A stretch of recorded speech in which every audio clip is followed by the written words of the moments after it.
The DC-3 originated from the DC-2 and the success that it proved to be. When introduced, the DC-2 ushered in a new era of faster, reliable, more accessible air transport, something the DC-3 would go even further in developing. The DC-2 quickly became very popular around the world. President of American Airlines, C.R. Smith, began looking for an aircraft to replace his Curtiss Condor sleepers and Ford trimotors, and while the DC-2 was a considerable improvement, he wanted something better, something bigger that offered his customers more comfort and reliability. He pitched the idea to Douglas of building a bigger and better DC-2, but it was met with pushbacks. Douglas was not convinced on the idea, nor did he want to pursue a new venture, especially considering how successful the DC-2 was proving to be. However, Smith persisted, and Douglas began work on the new type. Two designs would be developed. One version would house sleeping berths for overnight travel, while the other would have regular seats for day flights. Those with sleeping berths would be known as Douglas Sleeper Transports (DSTs), while those decked out with regular seats would be known as the DC-3. American Airlines put an order in for 10 Douglas Sleeper Transports and 10 DC-3s. By the time this happened, work was already underway on both aircraft. It's important to know that the DST and the DC-3 were the same aircraft apart from their internal layout. The DC-3 was based off the DC-2. The fuselage was longer and wider, the wingspan had been increased some 10 feet, and the engines upgraded to be more powerful. It was all metal construction with fabric-covered control panels. The DC-3 had fitted a pair of Wright R1820 Cyclone radial engines. This was the key difference with the military version, which utilized the Pratt & Whitney R1830 twin wasp engine.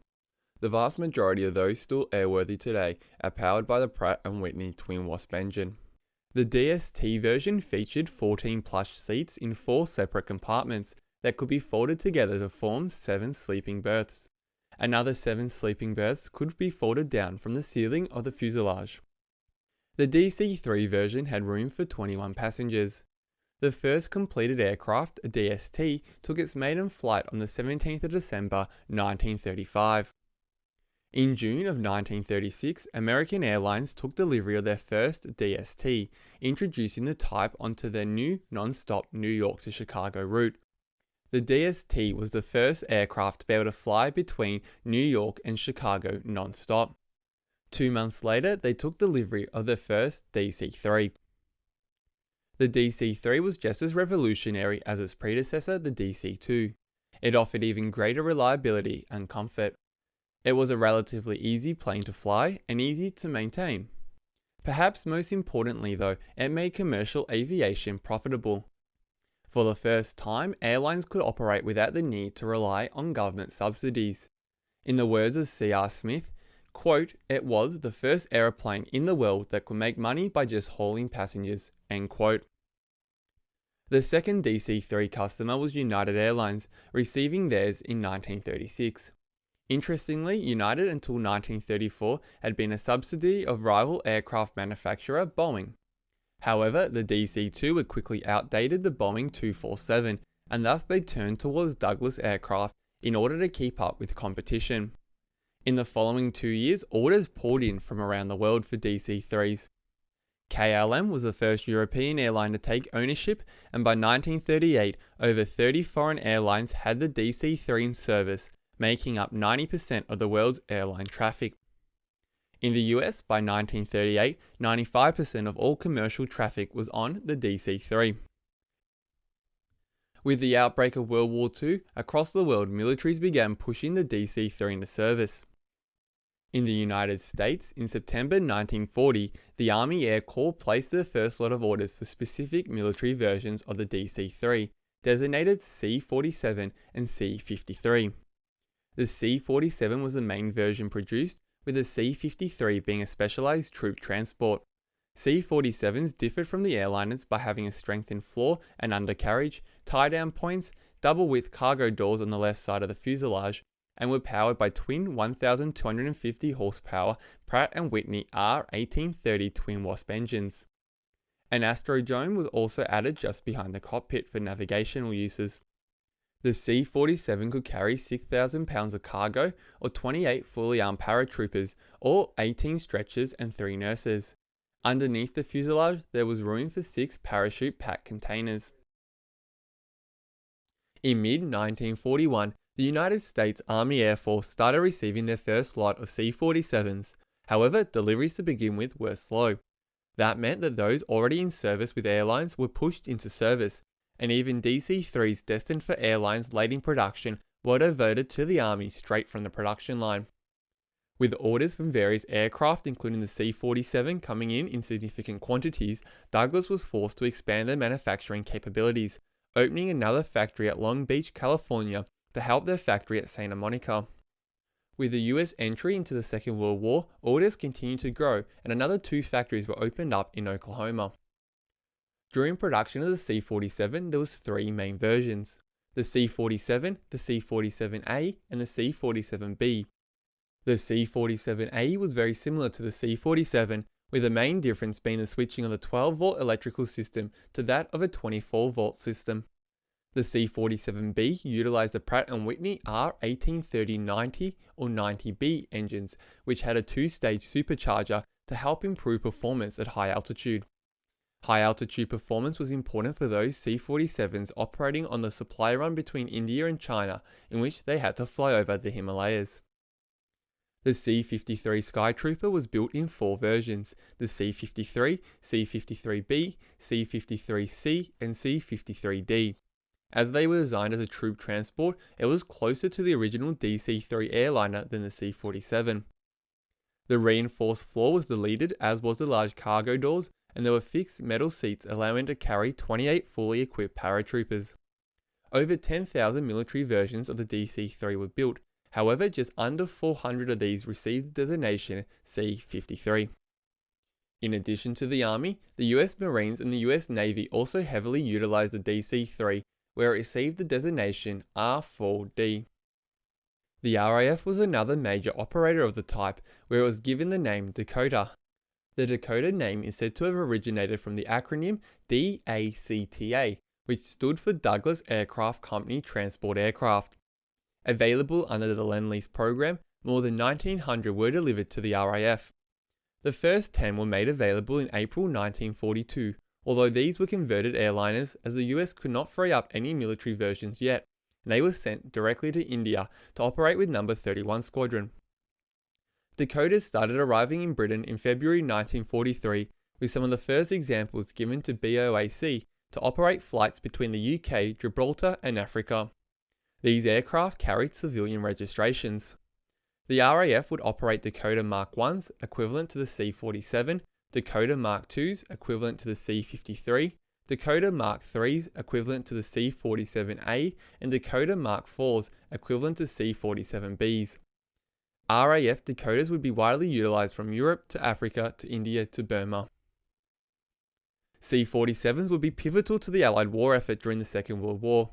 They flew in a wide range of roles in all theatres around the world. Early operations occurred with the Far East Air Transport Command in Australia from early 1942. Here they transferred cargo and personnel around Australia and up north to New Guinea and the southern Philippines. Throughout the campaign in the Southwest Pacific, C-47s were vital tools for transporting supplies to the front, dropping airborne troops, and evacuating injured personnel from combat areas. Both the United States Army Air Force and Royal Air Force used the C-47 to ferry much-needed supplies from India to China over the Himalayan mountains. Known as the Hump, these flights were very hazardous, but vital to the success of operations in China. In Europe, C-47s and C-53s were just as critical. They were involved in every major airborne assault of the war, including those at Sicily, dropping close to 4,000 paratroopers, D-Day, the landings in southern France, and the landings at Arnhem. It is perhaps its significant involvement in the D-Day landings that a C-47 is most known for. Here, more than 1,000 C-47s were used for a range of roles, including towing gliders, dropping parachutes, and ferrying cargo. In 60 hours during the invasion, C-47s were attributed for hauling across more than 60,000 paratroopers and equipment to Normandy.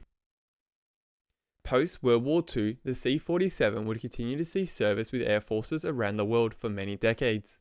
In the United States, the Air Force didn't retire its final C-47 until 1975. In service with the US Navy and Marines, it would see a similar lifespan. In 1948, it played a central role in helping to successfully deliver supplies to the besieged West Berlin during the Berlin airlift. Furthermore, C-47s would see significant service in both the Korean War and Vietnam War.